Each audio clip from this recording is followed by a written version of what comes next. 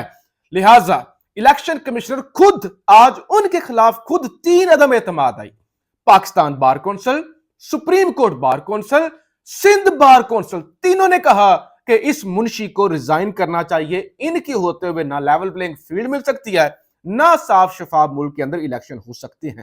پھر جناب پنجاب کے حوالے سے آج ایک بڑا سروے سامنے آیا. پورے پنجاب، پہلے آپ نے دیکھے ہوں گے مختلف اضلاع کے، مختلف ضلعوں کے جو سروے آپ کے سامنے آتے تھے، یہ پورے پنجاب کے حوالے سے ایک سروے جو ہے ریپبلک پالیسی نے جاری کیا ہے، جس کے اندر پنجاب کے قومی اسمبلی کے 141 حلقوں کے بعد یہ جو سروے کیے گئے قومی اسمبلی کے 141 حلقوں کے، وہاں پہ جناب پی ٹی آئی مقبول ہے 60% سے زیادہ. پی ٹی آئی کا ووٹ بینک ہے 60% سے زیادہ.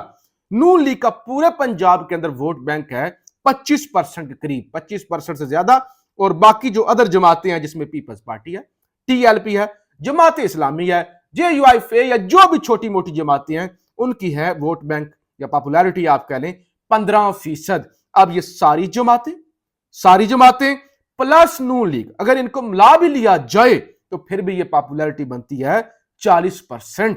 اور اکیلی پی ٹی آئی جو ہے وہ 60% سے اوپر ہے. اور یہ آج کا جو ہے وہ ابھی کے حالات ہیں. جب 8 فروری ہوگا لوگ چارج ہوں گے اور وہ اس وقت جو ہے وہ ایک کیمپین بھی ہو رہی ہوگی.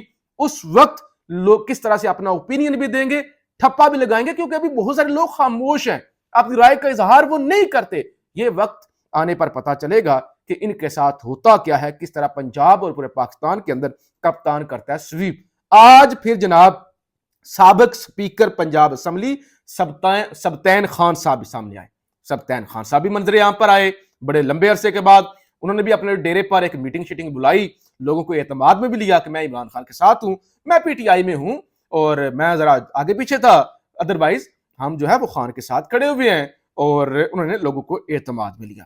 پھر جی پی ٹی آئی کے رہنما ہے میاں آباد فاروق، وہ جن کا وہ بیٹا بھی فوت ہوا تھا اور وہ ایک جبر اور پتہ نہیں جو ظلم ان کے ساتھ ہوا تھا.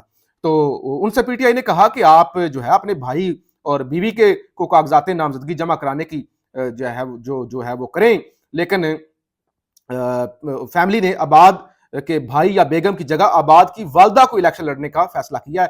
تو میاں آباد فاروق کی والدہ اب الیکشن لڑنے جا رہی ہیں، جس طرح سے عثمان ڈار کی والدہ الیکشن لڑنے جا رہی ہیں. اسی طرح سے پھر ایک اور خوشخبری، اسپیکر اسد کیسر کے خلاف deputy commissioner Swabi 3 M P او کا آرڈر واپس لیں ورنہ جرمانہ اور کارروائی کریں گے. یہ بھی آج پشاور ہائی کورٹ نے کہہ دیا. اور پھر آج پی ٹی آئی نے ہدایت بھی جاری کر دی کہ تمام لوگ جو خواہش مند ہے پی ٹی آئی کے ٹکٹ کے، وہ کاغذات نامزدگی جمع کرائیں، خاموشی کے ساتھ جمع کرائیں. اور کاغذات نامزدگی جمع کرانے کے لیے کسی امیدوار کا خود جانا بھی ضروری نہیں ہے اور یہ بتانا بھی ضروری نہیں ہے کہ انہوں نے کس جماعت سے الیکشن لڑنا ہے، یہ بتانا بھی ضروری نہیں ہے، کیونکہ ٹکٹوں کی تقسیم جو ہے وہ 11 جنوری سے ہوگی. اور لہٰذا اس سے پہلے اچھے وکلاء کو ساتھ لیں اور ساتھ ساتھ جو کورنگ آپ کے کینڈیڈیٹس ہوتے ہیں وہ 3 سے 4 رکھیں. کسی سے مت ذکر کریں کہ آپ نے کس جماعت سے الیکشن لڑنا ہے، کیونکہ یہ بتانا ضروری نہیں ہے اور خود بھی جانا ضروری نہیں ہے. اپنے تمام ڈاکومنٹس لگائیں اور اگر کسی پر کوئی کیس ہے تو وہ جو ہے وہ سٹے حاصل کرے اپنے صوبے کی جو ہے وہ ہائی کورٹ سے. تو فوری طور پہ سارے لوگ یہ پروسیجر جو ہے وہ مکمل کریں. پھر جناب کل اسلام آباد ہائی کورٹ کے اندر آڈیو لیک کے حوالے سے سماعت ہونے جا رہی ہے اور جو لطیف خوسا صاحب کی آڈیو آئی تھی، بشرا بی بی کی آڈیو آئی تھی، اس حوالے سے بھی سماعت ہوگی. آئی ایس آئی کو جو ہے وہ آرڈر کیا ہوا ہے جسٹس بابر ستار صاحب نے کہ ہمیں رپورٹ دیں، انکوائری کریں کہ اس آڈیو لیک کے اندر کون کون ملوث ہے. آج پی ٹی آئی کی ایک وکٹ بھی گری ہے. 9 مئی کے واقعات کی مذمت کرتے ہیں، سیاست سے ریٹائرمنٹ کا اعلان کرتے ہیں، آئندہ الیکشن نہیں لڑیں گے. سابق ایم این اے سید فیض الحسن شاہ اور سابق ایم پی اے چودھری ارشد کی گجرانوالہ میں پریس کانفرنس، ان کو چند دن پہلے اٹھا لیا گیا تھا، جبری طور پہ لاپتہ کر دیا گیا تھا اور اب ان سے پریس کانفرنس کروائی گئی ہے. دا انٹرسیپٹ کی سٹوری بھی آئی ہے کل کہ انٹرسیپٹ یہ کہتا ہے، ایک عالمی ادارہ ہے، کہ آئی ایس آئی کے ذرائع انہوں نے بتایا ہے کہ یہ سائفر والا جو معاملہ ہے یہ انتہائی کمزور معاملہ ہے، اس سے کوئی نیشنل سیکیورٹی ہرٹ نہیں ہوئی، کوئی عمران خان نے ملک دشمنی نہیں کی، اور وہ جو تحریر اگر مان بھی لیا جائے کہ عمران خان نے وہ سائفر جو ہے لہرایا ہے یا سائفر لیک ہو گیا ہے تو وہ ایک ٹرانسلیٹڈ کاپی تھی سائفر کی، اس سے جو آپ کا ایک کوڈنگ کا نظام ہے، سیکیورٹی کا نظام ہے کمیونیکیشن کا، وہ متاثر نہیں ہوتا۔ تو اس سٹوری نے بھی جو ہے وہ خود آئی ایس آئی کے ذرائع نے وہ کوٹ کر رہے اس کو تو بتا دیا کہ عمران خان پر بنے ہوئے کیسز کے اندر دم خم نہیں ہے۔ تو ابھی اگلے آنے والے دنوں میں آپ مزید خوشخبریوں کا انتظار کریں۔ عمران خان کہیں نہیں جا رہا، بڑے پیمانے پہ واپسیاں ہو رہی ہیں اور سرپرائز ابھی آئیں گے، یہ چھوٹے سرپرائز ہیں، اگلے آنے والے دنوں میں آپ کے سامنے بڑے بڑے سرپرائز آئیں گے۔ پاکستان زندہ باد۔